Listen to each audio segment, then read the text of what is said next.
देशासाठी मरायचं मला आकर्षण आहे. दुनिया में मिल जाएंगे आशिक कई मगर वतन से खूबसूरत सनम नहीं होता.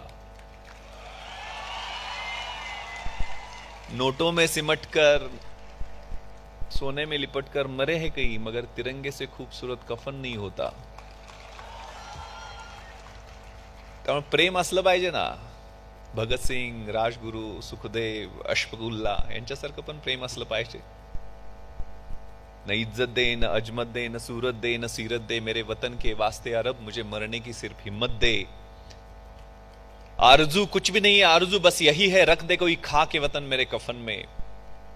तुकाराम ओंबाळे साहेब 55 वर्षाचे आमचे ASI कसाबच्या 6 गोळ्या आपल्या पोटात घेतात आणि एका लाठीनिशी त्याला भेटतात आणि ती पकड ढिली होऊ देत नाही. ते एक जिवंत अतिरेकी पकडला जातो. हे कमिटमेंट आहे. त्यामुळं समाजासाठी आपण देणं लागतो हे खूप महत्वाचं आहे. रामजी पांगेरा ज्यावेळेला कनेरगडाच्या लढाईत धारातीर्थी पडले त्यावेळेला छत्रपती शिवराय सोन्याच्या मुद्रा घेऊन त्याच्या वडिलांना भेटायला गेलेले होते. 21 वर्षाचा आपला तरणा बांड पोरगा स्वराज्यासाठी कामी आला. त्यावेळेला त्या सुवर्ण मुद्रा पाहून आपल्या रिटायरमेंटचं काहीतरी भलं होईल असा विचार केला नाही त्या रामजी पांगेराच्या वडिलांनी. ते कशापायी सुवर्ण मुद्रा, माझा पोरगा स्वराज्यासाठी कामी आला, हे काय कमी झालं काय? स्वराज्यासाठी देणाऱ्याची आमची औलाद आहे, घेणाऱ्याची आमची औलाद नाहीये. आणि मग शेतात काम करणारा दुसरा 18 वर्षाचा तरुणाबाण तरुण मुलगा त्याला बोलून घेतलं. तो धावत पळत आला. त्यावेळेला छत्रपती शिवरायांच्या हातामध्ये त्याचा हात दिला आणि म्हणाले अजून 7-8 पोर असती ते सगळीच्या सगळी दिली असती स्वराज्या पायी. आता एकच पोरगा आहे ते घेऊन जावा स्वराज्यासाठी. त्यामुळे ही आपल्यातली कमिटमेंट. छत्रपती शिवाजी कुणाला म्हणायचं? जो 65 किलोची तलवार वागवतो त्याचं नाव येसाजी. जो 2000 शत्रूंची एकटा झुंजतो त्याचं नाव बाजी. जो हात तुटला तरी शत्रूशी लढत राहतो त्याचं नाव तानाजी. जो 18 तासात घोडा दिल्लीवरून पुण्याला घेऊन येतो त्याचं नाव नेताजी. जो शत्रूच्या छावणीत एकटा घुसतो आणि शत्रूच्या छावणीचा कळस कापून आणतो त्याचं नाव धनाजी. जो ढाण्या वाघाला एकटा सामोरे जातो आणि त्याला उभा फाडतो त्याचं नाव संभाजी. आणि या सगळ्यांना एकत्र करून स्वराज्याचं नंदनवन घडवतो तो छत्रपती शिवाजी. प्रौढ प्रताप पुरंदर. त्यांना का म्हटलं जातं प्रौढ प्रताप पुरंदर? A man with courage is equal to army. Mature, efficient आणि प्रोफेशनल. शीला वय, शिक्षण आणि लायकी नसताना कुणाला जवळ केले नाही त्यांनी. कुठलाही किल्ल्याचा गडाचा 7-12 आपल्या नावावर केला नाही. या स्वराज्याचा मी विश्वस्त आहे ही भूमिका मांडली. असे आपल्या समोरचे आदर्श आहेत. त्यामुळे आपला जो वेळ आहे अतिशय कन्स्ट्रक्टिव्ह टाइम आहे. तुमच्या आयुष्यातलं सगळ्यात महत्वाचं आहे. व्हॅलेंटाईन डे दिवशी सांगू नये पण एखादी चकाकणारी गोष्ट सोन्यासारखी वाटते आणि ते सोनं नसून काच असू शकते. ती काच कधी लागेल, तिची कधी जखम होईल,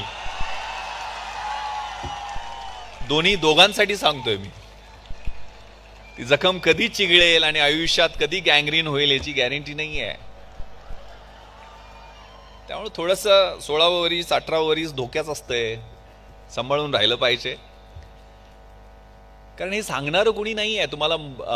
ज्या विषयाबद्दल शाळेमध्ये कॉलेजमध्ये शिकवलं जात नाही, बोललं जात नाहीये. मी गेल्या वर्षी पश्चिम महाराष्ट्राचा IG होतो त्याला 146 पोलीस स्टेशन माझ्याकडे होते. 1460 शाळा कॉलेजमधल्या 14,600 विद्यार्थिनींना युथ पार्लमेंटच्या माध्यमातून मी स्टेजवर आणलं आणि जवळजवळ 15 लाख वेगवेगळ्या ठिकाणी विद्यार्थ्यांनी ते अटेंड केलं. कारण त्यांना ज्या विषयावर बोलायला पाहिजे, sexual assault on women and children, good touch, bad touch, drugs abuse. कारण मी 3 रेव पार्ट्यावर रेड केलेले आहेत. सगळ्या मुलांच्या दृष्टीने मी विलन त्यावेळेला झालेलो होतो मुंबईत असताना, पुण्यात असताना.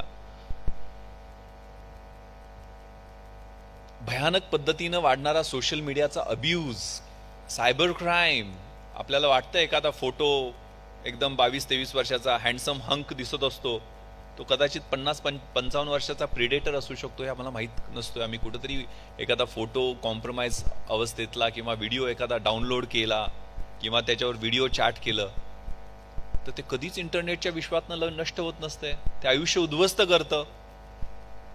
त्यामुळे या गोष्टी समजावून विद्यार्थ्यांना सांगणं त्या वयामध्ये हे खूप महत्वाचं आहे. त्यामुळे थोडेसे कडू डोस मी या निमित्तानं तुम्हाला दिले. कारण माझी जबाबदारी आहे. मैं खाकी हूं, दिन हूं, रात हूं, सांझ वाली बाती हूं, मैं खाकी हूं. होली में, रमजान में, आंधी में, तूफान में, देश के सम्मान में अडिग कर्तव्यों की अविचल परिपाटी हूं, मैं खाकी हूं. तैयार हूं हमेशा ही तेज धूप और बारिश को हंसकर सहने को, सारे त्योहार भीड़ के साथ मनाने को, कभी पत्थर और कभी गोली भी खाने को. मैं बनी दूजी माटी हूं, मैं खाकी हूं. विघ्न विकट सहकर भी सुशोभित सज्जित भाती हूं, मुस्काती हूं, इठलाती हूं, वर्दी में गौरव पाती हूं, मैं खाकी हूं. तम में प्रकाश हूं, अंधेरे में प्रकाश हूं, कठिन वक्त में आस हूं, हर वक्त तुम्हारे साथ हूं. बुलाओ तो दौडी चली आती हूं, मैं खाकी हूं. आणि शेवटच्या ओळी खूप महत्वाच्या आहेत. भूख और थकान की बात ही क्या, भूख और थकान की बात ही क्या, कभी आहट हूं, कभी चोटिल हूं, और कभी तिरंगे में लिपटी रोती सिसकती छाती हूं, मैं खाकी हूं.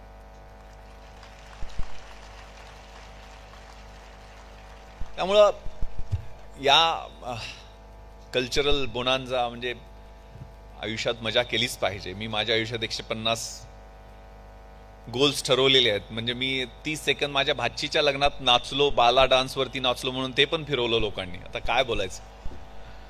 नाचलं पाहिजे, गायलं पाहिजे. फिटनेस खूप महत्वाचं आहे. काही हॅबिट्स खूप महत्वाच्या आहेत. त्यात किती वेळ आपण इंटरनेटवरती आहे त्याचं कॅल्क्युलेशन करा. अलीकडचा सर्वे कुठेतरी आला होता की 12वीचं शिक्षण पूर्ण होई तोपर्यंत अमेरिकेतली मुलं साधारण 20,000 तास इंटरनेटवरती आहेत, जे त्यात 1 लाखाच्या वर पोर्नोग्राफी क्लिप पाहत आहेत. त्यामुळे तिथले जे इश्यूज आता खूप सिरियस पद्धतीनं वाढलेले आहेत. ड्रग्सचा अब्यूज असेल, गर्भपात असेल, चाकूसुऱ्यांचा वापर असेल. 1 तास स्वतःच्या फिटनेससाठी द्या, which is very very important. सगळ्यात महत्वाचं काय असेल तर आपलं शारीरिक स्वास्थ्य.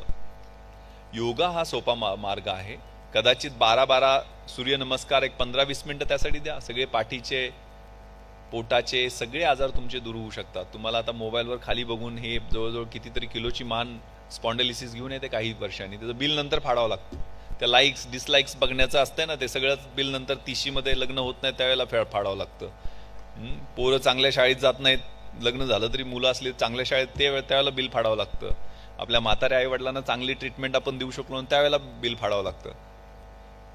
त्यामुळं आणि quest for knowledge. Me IPS झालो त्यावेळेला फक्त BA इतिहास शिवाजी विद्यापीठ कोल्हापूर मराठी माध्यम. मी MA MBA LLB हे नंतर सर्व्हिसमध्ये आल्यानंतर केलेलं आहे. आणि नंतर गेल्यावर 2 वर्षापूर्वी मी औरंगाबादला IG होतो त्यावेळेला फर्स्ट इयर LLMला तिथं विद्यापीठात पहिला पण आलो. दुसरं वर्ष बदली झाल्यामुळे मला करता आलं नाही. त्यामुळे विद्वत्वंच नृपत्वंच नैवम तुल्य कदाचन स्वदेशे पूज्यते राजा विद्वान सर्वत्र पूज्यते. विद्वत्तेची आणि राजसत्तेची तुलना होऊ शकत नाही. राजाची फक्त त्याच्या राज्यामध्ये आदर आणि पूजा होत असते म्हणतात, पण विद्वानाची सगळीकडे पूजा होते. त्यामुळे आपलं नॉलेज, प्रोफेशनल एक्सलन्स, मी माझी रोज कशी ग्रोथ करतोय, फिजिकल, मेंटल, स्पिरिच्युअल, ते सेल्फ ॲक्च्युलायझेशन असते ना मास्लो मधलं, ते सगळं स्वतःचं अनालिसिस रोज करत राहिलं पाहिजे. आणि माझ्यात काय प्रगती झालेली आहे. स्वॉट म्हणतात ना, स्ट्रेंथ्स, विकनेसेस, अपॉर्च्युनिटीज आणि थ्रेट्स. चीन युद्धशास्त्रज्ञ सुन झून लिहिलेलं आहे 511 इसवी सन पूर्व. आर्ट ऑफ वॉर नावाचं पुस्तक लिहिलं होतं त्यानं, की if you know your self and if you know your enemy you need not worry about the result of 100 battles. प्रत्येक युद्धात तुमचा विजय निश्चित आहे. If you know your self and if you do not know your enemy you will suffer defeat after every victory. एका विजयानंतर पराभव पचवावा लागेल. आणि तुम्हाला स्वतःबद्दलही माहिती नसेल आणि शत्रूबद्दलही माहिती नसेल तर प्रत्येक युद्धात तुम्ही सपाटून मार खाणार हे निश्चित आहे. शत्रू म्हणजे आपलं करिअर, चॅलेंज, एक्झाम्स, त्याचं अनालिसिस कायम करत राहिलं पाहिजे.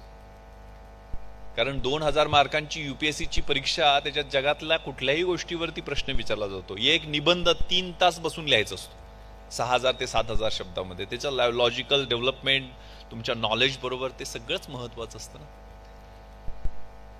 त्यामुळे ती ग्रोथ आपली कशी होते, आपण ज्ञानाच्या पाठीमाग कसं लागतोय, कारण हे आत्ता ठरवण्याचं वय आहे. आयुष्य म्हणजे बॅलन्स शीट आहे ना. आपला जन्म म्हणजे ओपनिंग स्टॉक आहे. Whatever comes to us is credit, whatever goes from us is debit, आणि death is a closing stock. आणि सगळ्यात महत्वाचं कॅपिटल असेल तर ते आहे कॅरेक्टर, चारित्र्य. आपण जो विचार करतो तेच आपले शब्द होतात. आपण जे शब्द बोलतो त्याच आपल्या ॲक्शन्स म्हणजे कृती होतात. आपण ज्या कृती 21 दिवस एक कृती करा, हॅबिट होऊन जाते. चांगल्या हॅबिट लागल्या तर चांगलं चारित्र्य घडतं, वाईट हॅबिट लागल्या तर वाईट चारित्र्य घडतं. आणि चारित्र्यावरती आपली डेस्टिनी, भविष्यकाळ अवलंबून असतो. Doctor APJ Abdul Kalam sir काय म्हटलेले आहेत की when there is righteousness in the heart there is beauty in the character. When there is beauty in the character, there is harmony at home. When there is harmony at home, there is order in the nation. And when there is order in the nation, there is peace in the world.